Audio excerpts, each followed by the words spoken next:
आपका स्वागत है हमारे चैनल में। आइए जानते हैं बिहार के शिक्षकों के लिए क्या खबर आ रही है। सितंबर माह में बिहार के सभी शिक्षकों को सेवा कर देना अनिवार्य है। वैसे सभी शिक्षकों को सेवा कर देना होगा जिनका वेतन 3 लाख से ज्यादा हो जाता है। वैसे सभी शिक्षकों को सेवा कर जमा करना अनिवार्य है जिनका वेतन 1 साल में 3 लाख से ज्यादा हो जाता है। फाइनेंशियल ईयर में देखा जाता है कि वेतन कितना ज्यादा है या वेतन कितना कम है। आपको अप्रैल 2019 से मार्च 2020 तक के वेतन की गणना करनी है। अगर वेतन 3 लाख से ज़्यादा है तो आपको सर्विस टैक्स जमा करना अनिवार्य है। इसके लिए आपके वेतन से 1000 रुपया सितंबर महीना में खुद ब खुद सरकार द्वारा काट लिया जाता है। अब बात आती है कि वेतन की गणना कैसे करेंगे। बात करते हैं नव प्रशिक्षित शिक्षकों के वेतन से। अप्रैल 2019 में इनका वेतन 23,794 है।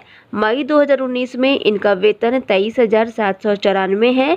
जून 2019 में इनका वेतन 23,794 है। जुलाई 2019 में 24,777 हो गया है। अब अगस्त 2019 में 24,777 हो गया है। सितंबर 2019 में 24,777 है। अक्टूबर 2019 में 24,777 है।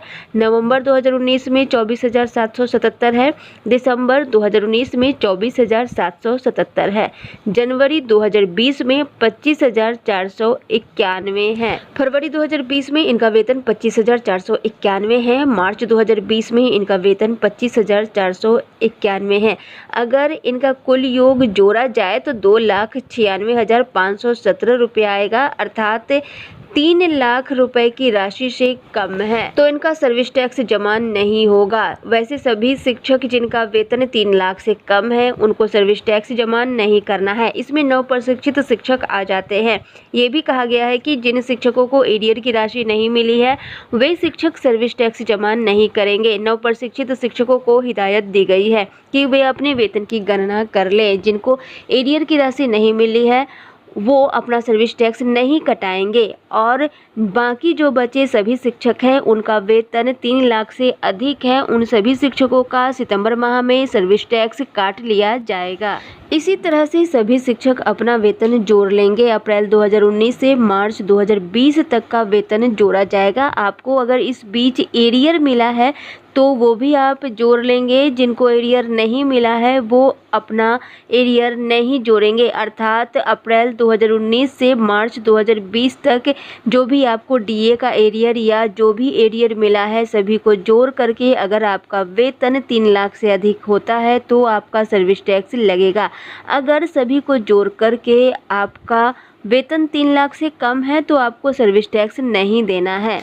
आपको बता दें कि आपको फाइनेंशियल ईयर की ही गणना करनी है। सिर्फ और सिर्फ देखना है कि मार्च 2020 तक आपको कितना वेतन मिला है। अगर आपको मार्च 2020 के बाद कोई एरियर या किसी अन्य महीने का वेतन मिलता है तो वो आपको नहीं जोड़ना है। अगर मान लिया जाए आपको जनवरी 2020 का वेतन जून 2020 में मिला है तो वो आपको नहीं जोड़ना है। आपको सिर्फ देखना है कि मार्च 2020 तक आपको कितना वेतन मिला है, चाहे वो 6 महीने का ही वेतन क्यों ना हो या फिर 1 महीने का ही एरियर क्यों ना हो, आपको बस वही जोड़ना है। तो इस तरह से आप अपने वेतन की गणना सर्विस टैक्स के लिए कर लेंगे और जान जाएंगे कि आपका सर्विस टैक्स लगेगा या नहीं। वैसे आपको बता दें कि नव प्रशिक्षित शिक्षकों को छोड़ करके सभी शिक्षक इसके दायरे में आ जाते हैं। सभी शिक्षकों का सर्विस टैक्स जमा होगा। जब से सभी शिक्षकों को वेतनमान मिला है 2015 से सभी शिक्षक सर्विस टैक्स जमा करते आ रहे हैं।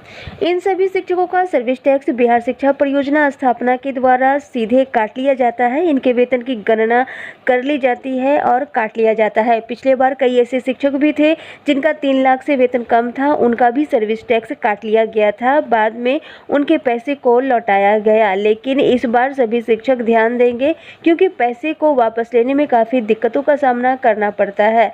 कई बार ऐसा होता है कि जिनका वेतन कम है उनका भी पैसा काट लिया जाता है, जैसा कि पिछले बार हुआ था। इसलिए सभी शिक्षक अपने वेतन की गणना इस फाइनेंशियल ईयर में कर लेंगे अप्रैल 2019 से मार्च 2020 तक अपने वेतन को जोड़ लेंगे, जैसा कि आपको बता दिया गया है। सेवा कर से संबंधित कुछ महत्वपूर्ण बातें जो कि आपको जाननी चाहिए वो ये है कि सेवा कर सितंबर माह में काटा जाता है। ये उन सभी शिक्षकों का कटेगा जिनका वेतन 3 लाख से अधिक है। आपको वेतन एरियर मिला करके भी जोड़ना है। इस फाइनेंशियल ईयर में जो वेतन जो एरियर आपको मिला है वो मिला करके आपको जोड़ना है। और ये जो सेवा कर है वो जिला कार्यालय के द्वारा सीधे आपके वेतन से काट लिया जाता है। इसमें प्रखंड का किसी भी प्रकार का दबदबा नहीं रहता है। ये काम जिला कार्यालय से सीधे तौर पर किया जाता है, अमल किया जाएगा। जी जी जी, चलिए बहुत बहुत धन्यवाद। अब मैं आता हूँ, एक सुपौल जिला से एक ऐसा सवाल आया है कि जैसे नियम यह होता है कि सेवा कर में जो शिक्षक अपना वेतन यहाँ से बन के जाता है तो डीपीओ कार्यालय से खुद 1000 रुपया कट जाता है, जिसका 25,000 का माने मंथली हो जाता है। क्या है रामना बहन जी? ये जो है बिल्कुल जो है अभी जो है बता देना चाहता हूँ कि ये पहला ऐसा नहीं है कि आप प्रत्येक साल आप जब से जो है आपका 2015 से आप जो है चाइनीज वेतनमान मिला है उसी समय से हम लोग सेवा कर देते आ रहे हैं और प्रत्येक माह सितंबर के माह में जो है ये कटौती होती है। जी जी जी, तो मेरा प्रश्न यहाँ पर थोड़ा सा ध्यान से दीजिए कि जैसे हम लोग जो इसके पहले हम लोग का वेतन 25,000 से कम था, बहुत सारे शिक्षकों का 25,000 से कम था, परंतु इस समय सब कोई 25,000 के आगे 2 और 400 के ऊपर है। तो यहाँ जिला कार्यालय ही स्वयं वह जो है 1,000 रुपया वहां से कटौती कर लेता है। मेरी बात को समझिएगा। फिर भी सुपौल जिला के एक प्रखंड से प्रत्येक शिक्षक से द्वारा बीआरसी के द्वारा 1,050 रुपया नगद मांग की जा रही है। यह कहाँ तक उचित है राम नवीन जी?